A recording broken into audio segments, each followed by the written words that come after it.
Пайгамбарыбыз айтат, Рамазан айда өзгөчө дозоктон пана тилегиле. Көп сурагыла дозоктон пана тилегенди. Көп Алладан тилегиле.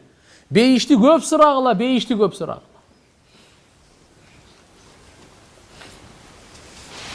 Алла субхана ва таала бейишти да түбөлүк үчүн жараткан.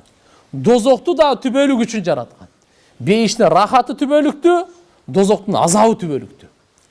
Биздин устазыбыз Маулана Назыр Рахман Муддазиллухум айтат эле мындай деп. Бейиште мындай экен да, бир алма жесеңчи, кийинки алма ошого эле окшоп турат экен, бирок анын даамы андан даамдуу экен да. Бейиште ар бир жемиш даамдуу болуп кете берет экен. Рахат, азыркы даамда рахаттандың да, кийинки жесең андан көбүрөөк рахаттанат экенсиң да. Рахат ал бирдей эмес, көбөйүп кете берет. Дозоктун азабы да көбөйүп кете берет. Бүгүнкү күнгө азапка караганда эртеңгиси катыгыраак. Бүрсүгүнкүсү андан катыгыраак. Андан кийинки андан катыгыраак. Ушинтип кете берет. Аллахым баарыбызды дозоктун отунан сактасын. Бейишинен насип кылсын. Демек туугандар, биз ишенимибизди оңдойлу. Биздин жол башчыбыз бар. Ким бар экен?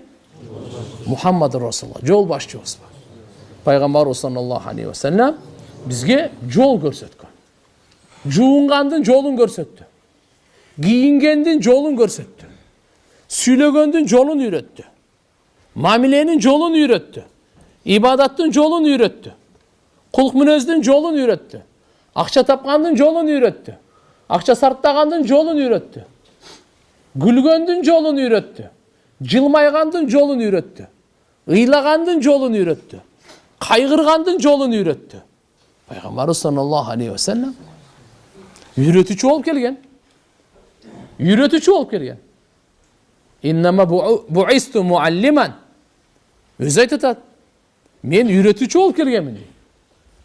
Туура жолду, таза жолду, бактылуу жашоону үйрөтүү үчүн келген. Ошон үчүн биз Пайгамбарыбыз саллаллаху алейхи ва салламдын артынан ээрчийли. Жакшы көрүп ээрчийли. Жана ишенип ээрчийли. Кандай ишенип ээрчийли? Артынан жүрсөм бейишке чыгам деп. Пайгамбарыбыздын артынан жүрбөсөм дозокко барам деп, ушуга ишенейли. Экөөнө тең ишенейли.